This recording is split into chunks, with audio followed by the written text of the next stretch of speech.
हरतालिका तीज व्रत में ना करें, यह गलतियां नहीं तो पूरा जीवन बर्बाद हो जाएगा। और कहा जाता है कि अगर हरतालिका तीज व्रत के दौरान सुहागन महिलाएं कोई भी गलती कर देती हैं, तो इसका सीधा प्रभाव उनके पति पर देखने को मिलता है। यानी कि सुहागन को हरतालिका व्रत के दौरान कोई भी ऐसी गलती नहीं करना चाहिए, जो कि आज की वीडियो में हम आपको बताने वाले हैं। आज की वीडियो बेहद ही खास और ज्ञानवर्धक है। आज की वीडियो उन सुहागन के लिए बनाई गई है जो पूजा पाठ तो करती हैं, पर उन्हें पूजा का कोई फल नहीं मिलता। अगर आप भी पूजा पाठ करते हैं और आपको भी पूजा का कोई फल नहीं मिलता है, तो कुछ ऐसी गलतियां होती हैं जो कि माता बहनें जरूर ही कर देती हैं। आज हम आपको उसी के बारे में बता देते हैं कि वह कौन सी गलतियां कर देती हैं जिससे हमें भगवान की कृपा नहीं हो पाती, किन कर्म से भगवान की कृपा हमें प्राप्त नहीं हो पाती। यानी कि हरतालिका तीज व्रत में ऐसी गलतियां आप भूल कर भी ना करें। माताएं बहनों, आज की वीडियो बेहद ही खास और ज्ञानवर्धक होने वाली है, इसलिए आप अगर भगवान शिव के सच्चे भक्त हैं, माता पार्वती के सच्चे भक्त हैं, तो कमेंट बॉक्स में जाकर जय मां पार्वती, जय भगवान भोलेनाथ अवश्य ही लिखें, जिससे कि आपकी सभी इच्छाएं, मनोकामनाएं एवं भगवान शिव की कृपा आपके ऊपर बने रहें और आपके घर में सुख समृद्धि और धन दौलत और ऐश्वर्य की प्राप्ति हो। आज हम वह गलतियां आपको बताने जा रहे हैं जो कि आप हरतालिका तीज व्रत के दौरान भूल कर भी ना करें। अगर आप ऐसी गलतियां करते हो तो आपको पूजा का कोई फल नहीं मिलेगा।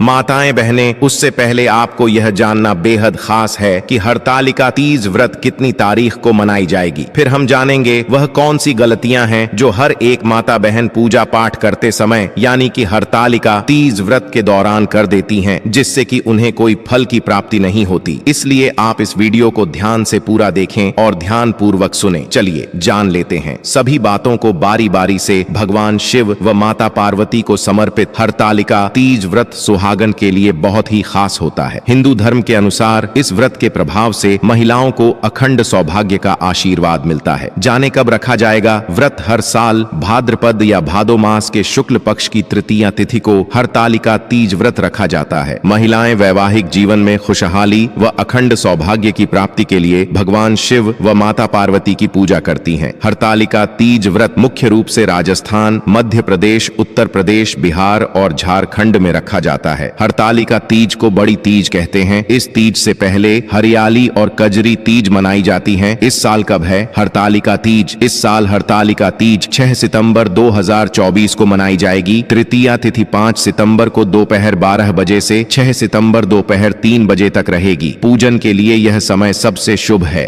तीज पूजन के लिए सुबह का समय सबसे शुभ माना गया है।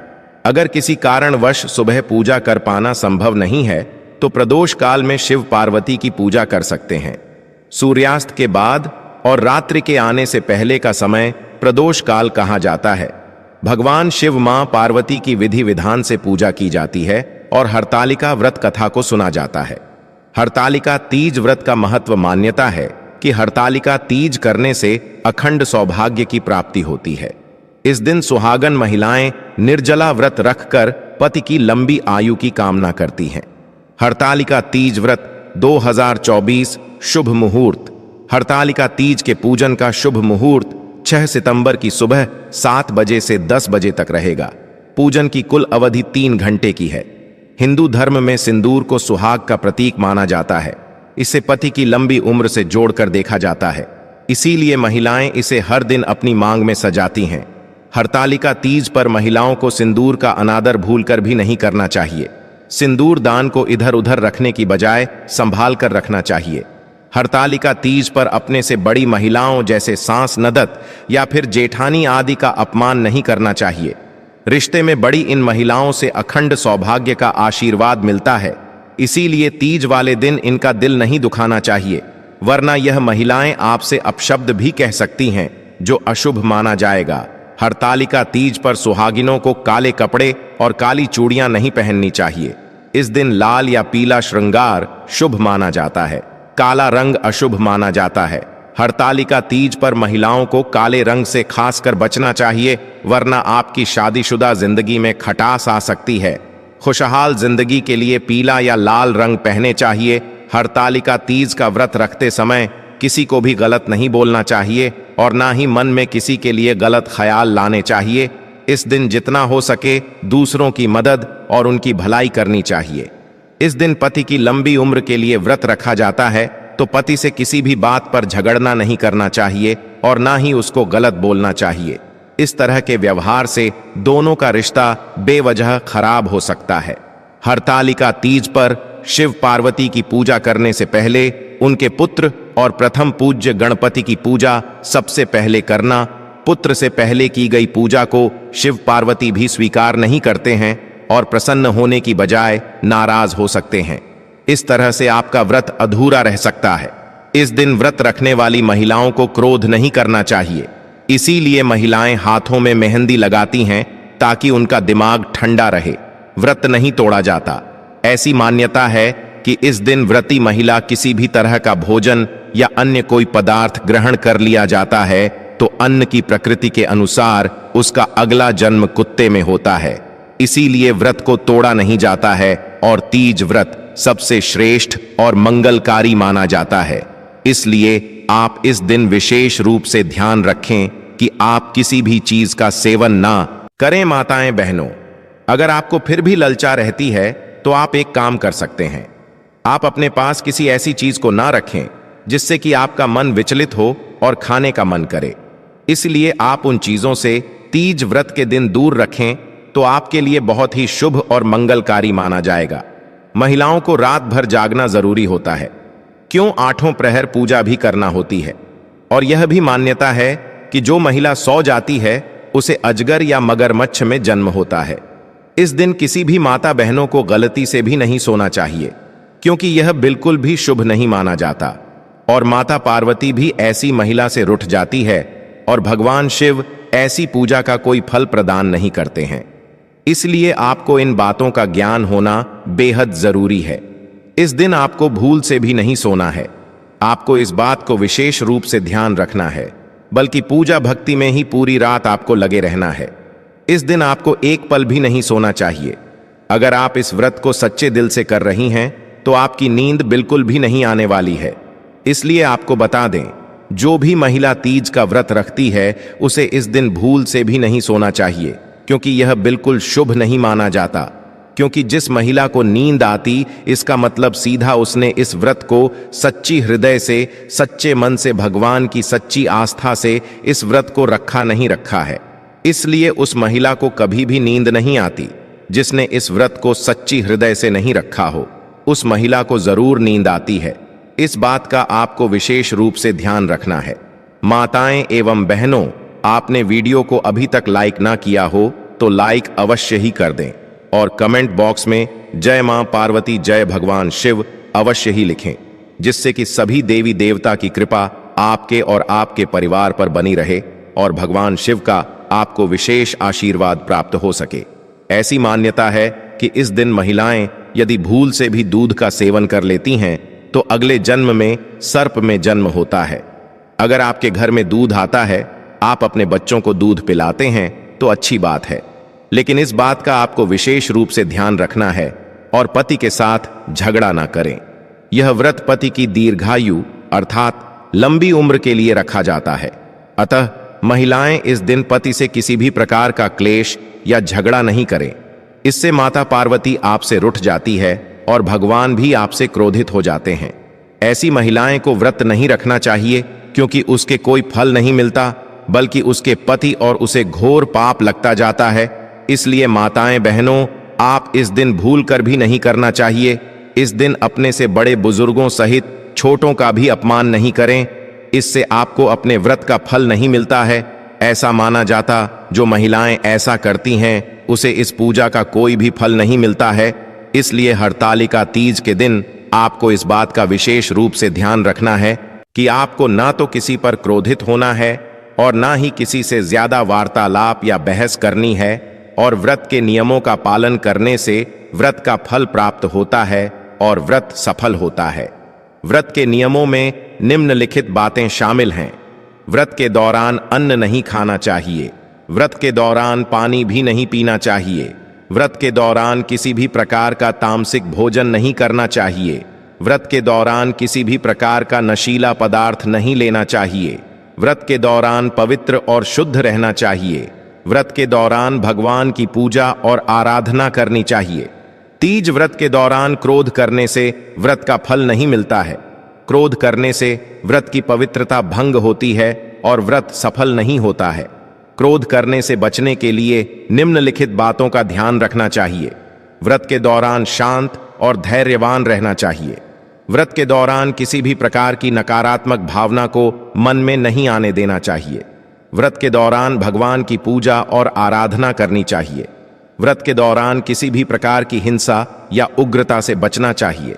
दान करने के लिए व्रत के दौरान गरीबों और जरूरतमंदों को दान करना चाहिए। व्रत के दौरान अनाथालय और धर्मशालाएं में दान करना चाहिए। व्रत के दौरान किसी भी प्रकार की सामग्री का दान करना चाहिए, जैसे कि अनाज, वस्त्र आदि। व्रत के दौरान भगवान की पूजा और आराधना करनी चाहिए और सच्चाई की प्रतिज्ञा करनी चाहिए। व्रत के दौरान दान करने से व्रत सफल होता है। तीज व्रत के दौरान परिवार के साथ लड़ाई करने से बचने के विषय में विस्तार से जानते हैं। तीज व्रत के दौरान परिवार के साथ लड़ाई करने से व्रत का फल नहीं मिलता है। परिवार के साथ लड़ाई करने से व्रत की पवित्रता भंग होती है और व्रत सफल नहीं होता है। परिवार के साथ लड़ाई करने से बचने के लिए निम्नलिखित बातों का ध्यान रखना चाहिए।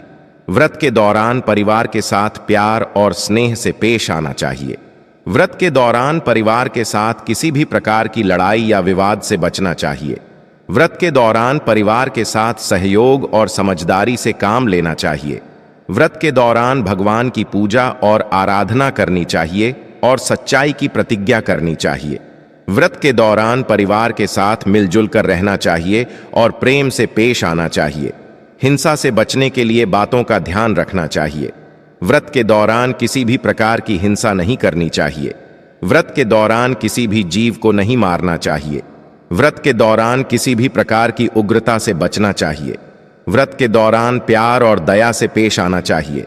माता पार्वती और शिव जी को खुश करने के लिए अगर पूजा के साथ उनके निमित्त हरतालिका तीज के दिन कुछ उपाय भी किए जाएं तो आपके बहुत से काम बन सकते हैं और आपकी खुशहाली को 4 चांद लग सकते हैं। तो आचार्य चाणक्य प्रकाश से जानते हैं कि आपको कौन से उपाय करने चाहिए अगर आप अपने दाम्पत्य जीवन को खुशहाल बनाना चाहते हैं और जीवन साथी के साथ अपने रिश्ते को मजबूत करना चाहते हैं। तो हरतालिका तीज के दिन शिवलिंग पर कच्चा दूध मिला हुआ जल चढ़ाने के साथ साथ अपने माथे पर रोली का तिलक भी लगाएं। अगर आप अपने जीवन साथी को आर्थिक रूप से मजबूत देखना चाहते हैं तो हरतालिका तीज के दिन भगवान शिव को नमस्कार करके उन्हें आंख के 5 फूल चढ़ाकर शिव चालीसा का पाठ करें। अगर आप अपने जीवन में फलों की प्राप्ति और हर क्षेत्र में तरक्की चाहते हैं तो हरतालिका तीज के दिन किसी जरूरतमंद को अनाज भेंट करने के साथ ही शिव जी के इस मंत्र का जाप करें। मंत्र है ओम नमः शिवाय। अगर आप अपने शरीर को तंदुरुस्त बनाए रखना चाहते हैं तो हरतालिका तीज के दिन शिवलिंग पर शुद्ध जल चढ़ाने के साथ साथ शिवजी को नारियल से बनी मिठाई का भोग लगाएं। साथ ही 11 बार ओम नमः शिवाय का उच्चारण करें। अगर आप अपने किसी काम में पूरी तरह से सफलता पाना चाहते हैं तो हरतालिका तीज के दिन दूध, दही, शहद, गंगा जल और शक्कर मिलाकर पंचामृत बनाएं और उससे भगवान शिव को भोग लगाएं और उसमें से थोड़ा सा भोग बचाकर रख लीजिए। बचे हुए भोग को किसी गाय के बछड़े या किसी बैल को खिला दीजिए। अगर आपके वैवाहिक जीवन में कोई परेशानी आ रही है तो उसका हल पाने के लिए हरतालिका तीज के दिन पानी में गंगा जल के साथ केसर भी डालियो और थोड़ी मात्रा करके 7 बार में शिवलिंग पर अर्पित कीजिए। अगर आपके जीवन साथी का कोई महत्वपूर्ण काम बहुत दिनों से अटका हुआ है तो हरतालिका तीज के दिन शाम के समय अपनी कामना पूर्ति के लिए शिव मंदिर में तेल का एक दीपक जलाने के बाद मंत्र का जाप करें। अगर आपके घर में लड़ाई झगड़े होते हैं तो हरतालिका तीज के दिन शिव शंभू का नाम लेते हुए बेलपत्र के तने पर थोड़ा सा गाय का देसी घी चढ़ाएं। साथ ही दोनों हाथ जोड़कर बेलपत्र को प्रणाम करें।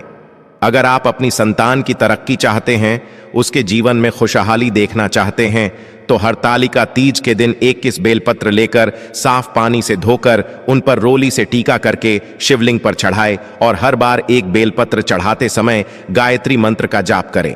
गायत्री मंत्र है एयु एम भूर्भुव स्व तत्सवितुर्वरेण्यम भर्गो देवस्य धीमहि धियो योन प्रचोदयात्। अगर आपके दाम्पत्य जीवन में मधुरता कम हो गई है तो मधुरता बढ़ाने के लिए हरतालिका तीज के दिन केले के टुकड़ों को शहद में डुबोकर शिवलिंग पर चढ़ाएं और ओम नमः शिवाय का 108 बार जाप करें। उस व्यक्ति की हर एक मनोकामना 24 घंटे के अंदर पूरी हो जाती है और उसे मनचाहा समस्या नष्ट हो जाती है। माताएं एवं बहनों, अगर इस दिन तुलसी से जो भी मांगेगा उसकी मनोकामना 24 घंटे के अंदर पूरी हो जाती है। फिर आप चाहे कुछ भी क्यों ना मांग लें। माताएं एवं बहनों, आप सभी को हम एक और उपाय बताते हैं। व्रत के दिन रात्रि में जागरण करना चाहिए और भगवान शिव और माता पार्वती की भक्ति करनी चाहिए। इससे व्रत सफल होता है और भगवान शिव और माता पार्वती प्रसन्न होते हैं। माताएं एवं बहनों, आप सभी को हम बताते कि आपने अभी तक वीडियो को पूरा देखा है तो आप वीडियो को बीच में छोड़कर ना जाएं, क्योंकि अब हम आपको हरतालिका तीज व्रत की वह कथा सुनाने जा रहे हैं जिसको सुनने से सभी मनोकामना इच्छाएं पूरी हो जाती हैं। इसलिए आपको पूरे ध्यान से इस कथा को अवश्य सुनना चाहिए, जिससे कि आपकी हर एक मनोकामना पूरी हो जाए और आपको लाभ की प्राप्ति हो। चलिए जान लेते हैं हरतालिका तीज व्रत कथा। हरतालिका तीज यह पौराणिक कथा शिवजी ने मां पार्वती को सुनाई थी। इसी कथा में मां पार्वती को उनका पिछला जन्म याद दिलाया था। हे गौरा, पिछले जन्म में तुमने मुझे पाने के लिए बहुत छोटी उम्र में कठोर तप और घोर तपस्या की थी। तुमने ना तो कुछ खाया और ना ही पिया, बस हवा और सूखे पत्ते चबाए। जला देने वाली गर्मी हो या कंपा देने वाली ठंड, तुम नहीं हटी। बारिश में भी तुमने जल नहीं पिया। तुम्हें इस हालत में देखकर तुम्हारे पिता दुखी थे। उनको दुखी देखकर नारद मुनि आए और कहा कि मैं भगवान विष्णु के भेजने पर यहां आया हूं। वह आपकी कन्या से विवाह करना चाहते हैं। इस बारे में मैं आपकी राय जानना चाहता हूं। नारद जी की बात सुनकर आपके पिता बोले, अगर भगवान विष्णु यह चाहते हैं तो उन्हें कोई आपत्ति नहीं, परंतु जब तुम्हें इस विवाह के बारे में पता चला तो तुम दुखी हो गई। तुम्हारी एक सहेली ने तुम्हारे दुख का कारण पूछा तो तुमने कहा कि मैंने सच्चे मन से भगवान शिव का वर्णन किया है, किंतु मेरे पिता ने मेरा विवाह विष्णु जी के साथ तय कर दिया है। मैं विचित्र धर्म संकट में हूं। अब मेरे पास प्राण त्याग देने के अलावा कोई और उपाय नहीं बचा। तुम्हारी सखी बहुत ही समझदार थी। उसने कहा, प्राण छोड़ने का यहां कारण ही क्या है? संकट के समय धैर्य से काम लेना चाहिए। भारतीय नारी के जीवन की सार्थकता इसी में है कि जिसे मन से पति रूप में एक बार वर्णन कर लिया, उसी से विवाह करें। मैं तुम्हें घनघोर वन में ले चलती हूं, जो साधना स्थल भी है और जहां तुम्हारे पिता तुम्हें खोज नहीं पाएंगे। मुझे पूर्ण विश्वास है कि ईश्वर अवश्य ही तुम्हारी सहायता करेंगे। तुमने ऐसा ही किया।